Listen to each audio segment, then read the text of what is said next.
বন্ধুরা, আমি প্রিয়া চলে এসেছি নতুন একটি গল্প নিয়ে। তাই আজকের গল্পটি শোনার আগে অবশ্যই হেডফোন ব্যবহার করো, কেননা আজকের গল্পটি শুনলে তোমাদের দাঁড়িয়ে যাবে, তোমরা স্থির হয়ে থাকতে পারবে না। তাহলে চলো আজকের গল্পটি শুরু করি। আমি হাসান। কলকাতা থেকে দূরে এক অজপাড়া গায়ে আমি আমার বাবা আমার সাথে থাকি। আমার বাবা একজন ব্যবসায়ী ও গ্রামের চেয়ারম্যান। বয়স ৫৫। আমার বয়স ৩৩। ১৫ বছর বয়সে আমার বাবার বিয়ে হয়েছিল। আমার এখন বয়স ১৮। আমার মায়ের নাম তানিয়া বেগম, আর ৫ গ্রামের মেয়েদের মতো কিন্তু খুবই লাজুক ও বোকা। আমাকে জ্ঞান হওয়ার পর থেকে এখনো উঁচু গলায় কথা বলতে শুনিনি। আর বাবাকে তো বাঘের মতো ভয় পায়। আমি খুবই ভালোবাসি বাবাকে। আমরা তার চেয়ে বহুগুণ ভালোবাসে আমায়। আজ পর্যন্ত কখনো কড়া গলায় আমায় কিছু বলেনি। মা একটা সময় ভাবতাম অন্যরা আমার কাছে বোকা বাস আসন পায়, কিন্তু আমি পাই না কেন? কিন্তু এখন ভালো লাগে। যাই হোক, আমার আম্মা পৃথিবীর সবচেয়ে সুন্দরী বললেও কম হবে, কারণ আমার বয়সী একজন নারী আমার সমান সন্তানের এত কম বয়সে জন্ম দিলে শরীর ভাঙার কথা। কিন্তু মা সামান্য তা হয়নি। বাড়ির সব কাজ আমরা একা হাতে সামলাই। তবে ধানের বোতলে একজন কাকি এসে সাহায্য করে আমাকে। যাই হোক, আমার আম্মা বাড়িতে সালোয়ার কামিজ আর সুতির শাড়ি পরেন। আমার বাড়িতে এবং বাহিরের সব সময় নিজের পোশাক নিয়ে সংবেদনশীল। কখনো বাড়ির বাইরে যায় না, একান্ত প্রয়োজনে আব্বা নিয়ে না গেলেও বোরকা পরে যায়। আর বাড়িতে সর্বোচ্চ হলেও না বুকে গুলি কোমরে বেঁধে নেয়। আমার কাছে আমার সৌন্দর্য হঠাৎ করে প্রকাশ পায়। একদিন রাতে প্রস্রাবের চাপে ফেলে উঠে বাইরে যায়। আমাদের টয়লেট ঘর থেকে একটু দূরে। আব্বা আমার ঘরের সামনে দিয়ে যেতে হয়। তো আমি তাদের ঘরের সামনে আসতে একটা শব্দ পেলাম। শব্দটা বুঝতে পারছিলাম না, তবে আমাদের ঘর থেকে আসছে। ভালো মন্দ বিচার না করে কৌতূহলী হয়ে এগিয়ে জানালার কাছে এসে দাঁড়াতেই শব্দ কিসের বুঝতে পারি। কাঠের খাটের খচখচ শব্দ হচ্ছিল। আমার বুঝতে বাকি নেই কিসের কারণে শব্দ। কখনো আব্বা আমাকে খারাপ নজরে দেখে নিন, কিন্তু কেন জানি না সেদিন আমি সব জেন গুলিয়ে ফেলি। জানালায় হাত দিয়ে দেখি বন্ধ ভিতর থেকে। তাই হতাশ হলাম। কিন্তু হঠাৎ নজর পড়ল জানালার পাশ দিয়ে টিনের জোড়ায় কিছুটা ফাঁকা দিয়ে ভিতর থেকে আলো আসছে। আমি তাড়াতাড়ি চোখ রাখি তাতে। এরপর যা দেখলাম তা ছিল আমার রক্ত গরম করা দৃশ্য। আমি ওটা ভুলে প্রচণ্ড প্রস্রাব পাওয়ায় দৌড়ে টয়লেটে যাই। প্রস্রাব করে এসে আর একবার চোখ রাখলাম, কিন্তু এবার মনে একটা বজ্র পড়ল। আমার উপর এখন আবার শুয়ে আছে, কিন্তু আমার চোখ দিয়ে টপটপ করে পানি পড়ছে মাটিতে। এটা দেখে আমার বুকে প্রবল আঘাত পেলাম। আমার কাছে কেন? আমাকে প্রথম কাঁদতে দেখে আমার অস্থির লাগছিল। ইচ্ছে করছিল বুকে জড়িয়ে জিজ্ঞেস করি কেন কাঁদছ, কিন্তু পারলাম না। এদিকে আব্বা উঠে পড়ল আমার উপর থেকে। আমরা তখন এগিয়ে আসছিল দরজার দিকে। আমি তৈরি করে দৌড়ে নিজের ঘরে গিয়ে দরজা হালকা ভিড়ে উকি দিলাম। আমার ঘর থেকে বের হয়ে বাহিরে পুকুরের দিকে যাচ্ছে। আমার খুব ইচ্ছে করছিল আমার গোসল করা দেখা, কিন্তু সাহস করে উঠতে পারিনি। আম্মা ভেজা শরীরে আবার ঘরে ঢুকল। আমি সে রাতে হাত দিয়ে নিজেকে শান্ত রাখলাম। এতদিন মায়া মমতা মোদি আমার প্রতি যে শ্রদ্ধা ভক্তি ছিল তার সব এখন অন্য জোয়ারে ভাসতে লাগল। রাতে আমাকে নিয়ে স্বপ্নদোষ হল। পরদিন সকালে ঘুম থেকে উঠে দেখি আম্মা উঠোনে ধান শুকোচ্ছে। কাজের কাকিও এসেছে। ধর্নার সময় শাড়ি তুলে হাঁটু পর্যন্ত তুলে পা দিয়ে হাঁটাচলা করে ধান শুকান আমার দিকে তাকাতেই বুকে ধুকপুকানি বেড়ে গেল। আমার গায়ে একটা সালোয়ার কামিজ। আমি এগিয়ে গিয়ে আমাকে জড়িয়ে ধরলাম। পিছন থেকেও বললাম, আমার খিদা লাগছে। আমরা ভূত দেখার মতো ছিটকে আমার থেকে দূরে সরে যায় চিৎকার দিয়ে। পরে আমায় দেখে বুকে হাত দিয়ে স্বস্তির নিঃশ্বাস নিল। আমি ধ্বজভঙ্গ হয়ে দাঁড়িয়ে আছি।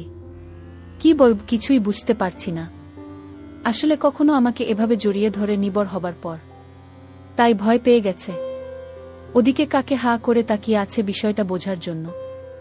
আমরা তখন আমার জীবনের অন্যতম অবাক করা কাণ্ড ঘটাল। জোর গলায় রাগের সুরে বলল, এমনই ধরো কিসের জন্য? এত বড় হয়েও তোমার জ্ঞান বুদ্ধি হয় নাই? আমার চোখে মুখে রাগ আর পানির ঝলকানি। আমি ভয় পেয়ে গেলাম আমার এই রূপ দেখে। আমায় তার প্রতি মনোভাব পুরো পাল্টে দিল। আমি প্রচণ্ড কষ্ট নিয়ে মুখ চোখে পানি নিয়ে মাথা নিচু করে ঘরে চলে গেলাম।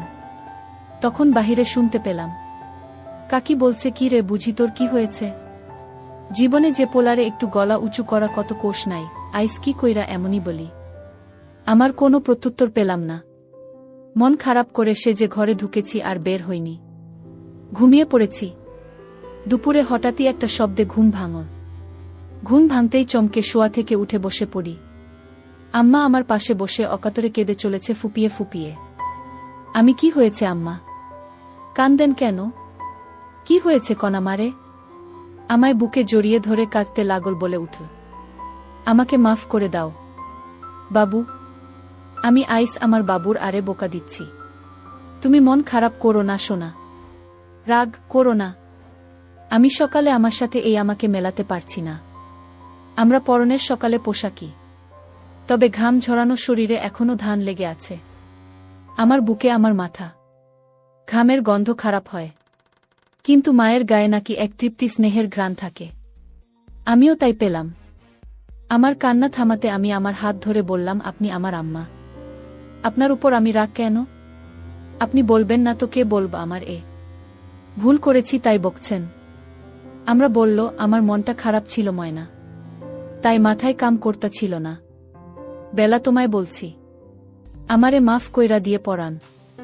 আমি আপনি এসব বইয়ের নাম, আমি আপনাকে ভীষণ ভালোবাসি। আপনি এমন করলে আমি কষ্ট পাই। আপনার উপর আমার কোনো রাগ নেই। কান দেন না দয়া করে। আমার কান্না থামাতে কিছুটা। তখন বললাম, আমার খিদা লাগছে আমার। আম্মা হতো না, এই তো আসো আমার লাগে।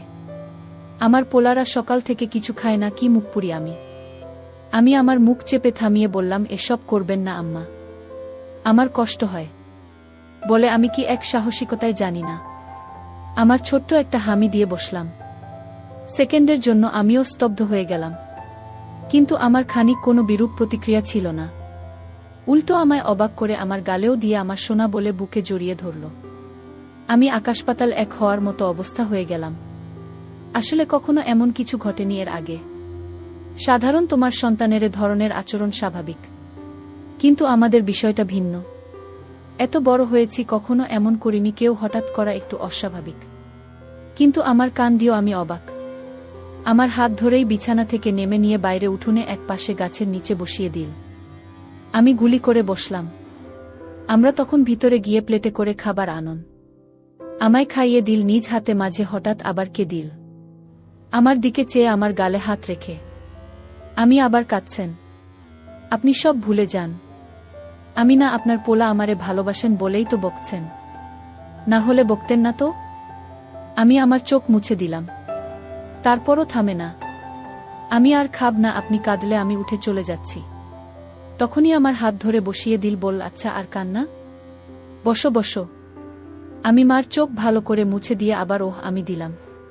প্রথমবার দিয়ে সাহস বেড়ে গেছে। মা এবারও কিছু বলল না, মুচকি হেসে আমার প্রতি স্নেহ প্রকাশ করল। আমি বুঝলাম না অপরাধবোধে আবেগী হয়ে গেছে বলে এই আচরণ। যাই হোক, স্বাভাবিকভাবেই নিলাম। খেয়ে উঠে গোসল করে এলাম নদী থেকে। বাড়িতে ঢুকে দেখি আম্মা গোসল করে কাপড় ছিল ওখানে। গায়ে একটা নীল শাড়ি, ভেজা চুলে গামছা বেঁধে খোপা করে কাপন আছে। তখনই আর এক কাহিনী ঘটল। আমার চোখ আটকে গেল মায়ের পেতে। জীবনে মার দিকে এভাবে তাকায়নি বলেই হয়তো এত সুন্দর আমার নজর এড়িয়ে গেছে এতদিন। আমি তাকিয়ে আছি এক ধানে পেটের দিকে। মা তখন আমায় দেখে ফেলে ও তাড়াহুড়া করে পেট ঢেকে ফেলে। আমার খুব লজ্জা পেয়ে বিষয়টাতে বিব্রত হলাম, মায়ের কাছে ধরা পড়ে। কিন্তু মা কিছু বলল না। কয়েকদিন চলে গেল। হঠাৎ আরেক দিন রাতে উঠেই টয়লেটে যায়। তখন আবার আমার কণ্ঠ ঘাটের কোচ শব্দ পেয়ে থমকে যায়। কেন জানি না, ভুলে গেছিলাম এই বিষয়টা। এই দুর্দিনের কথা ভেবে নিজেকে একবার গালি দিলেন কেন দেখলাম না। রীতিমতো জানালার পাশের ফাঁকা চোখ রাখতেই আবার সেই দৃশ্য। আমার চোখে মুখে ঠিক আগের মতোই নীরস জানি, একদম নিস্তেজ লাশের মতো পড়ে আছে। আর আব্বা আপনার মনে কাজ করে চলেছে। আমি আর সামলাতে পারলাম না। ওখানে হাত দিয়ে শান্তি করে নিলাম। কাজ শেষে আব্বা আগের মতোই উঠে দাঁড়িয়ে যায়। আমাকে দেখে আজ এক প্রকার রাগ হল। কেন এই বুড়ো যে আমার মতো এক রূপপতিকে পায় তা আমার বুদ্ধিতে আসে না। এই বুড়োর সাথে এমন মেয়ে বয়সী নারীকে মানায় না। থলথলে ভুঁড়িওয়ালা পেট নিয়ে কোনো লাভই হচ্ছে না। তা ক্লাস 1-এর বাচ্চাদের ও বুঝতে বাকি থাকবে না। আমার খাট থেকে নেমে আঁচল ঠিক করতে লাগল। আমি বুঝলাম বের হবে, তাই দ্রুত ঘরে গিয়ে দরজায় উকি দিলাম। আমরা দরজা খুলে বের হলো। দরজা খুলে হঠাৎ কেন জানি না থেমে গেল কিছু সময়। এরপর হঠাৎ মুচকি হেসে মুখটা লাজুকতা করে হাতে থেকে লজ্জা প্রকার দিল। আমি বুঝলাম না কেন এই কাণ্ড। মাত্র যে নারী তার অপূর্ণ কর্মকাণ্ড সেরেছে, সে কিভাবে এমন খুশি?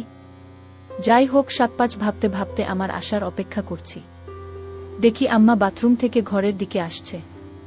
এমন সময় আমার চোখ উল্টে যাবার জোগাড় হলো আমাকে এই অবস্থায় দেখেন। আমি কখনো কল্পনাও করিনি আমার এরূপ দর্শনের সৌভাগ্য আমার হবে। উঠোনের বাতি জ্বলছে, সেই আলোয় আমার গায়ে পানির বিন্দু চকচক করছে হীরের মতো। হঠাৎ আমার ঘরের সামনে এসে থেমে গেল। আমার দিকে আমার মুখ। আচমকা হাত তুলে আধমোড়া ভাঙার মতো করল, আর তার জন্য আরো ভাল লাগছিল। হঠাৎ আবার ঘুরে দাঁড়ালাম। এটা দেখে আমার ঘুম সারা বাড়ি অবস্থা। আম্মা ঘরের ভিতরে ঢুকে গেল। এদিকে আমার কি আর শান্ত থাকার জো আছে? আজও আমি হাত দিয়ে নিজেকে শান্ত করে নিলাম। সকালে উঠে দেখি অনেক বেলা, রোদের আলোয় ঘুম ভাঙল। উঠে বাইরে বেরিয়ে দেখি কাজের কাকি আর আমার গল্প করছে আর ধান সিদ্ধ করছে। আমি গিয়ে তাদের সামনে দাঁড়ালাম। কাকে বলল, আপনি উঠছেন?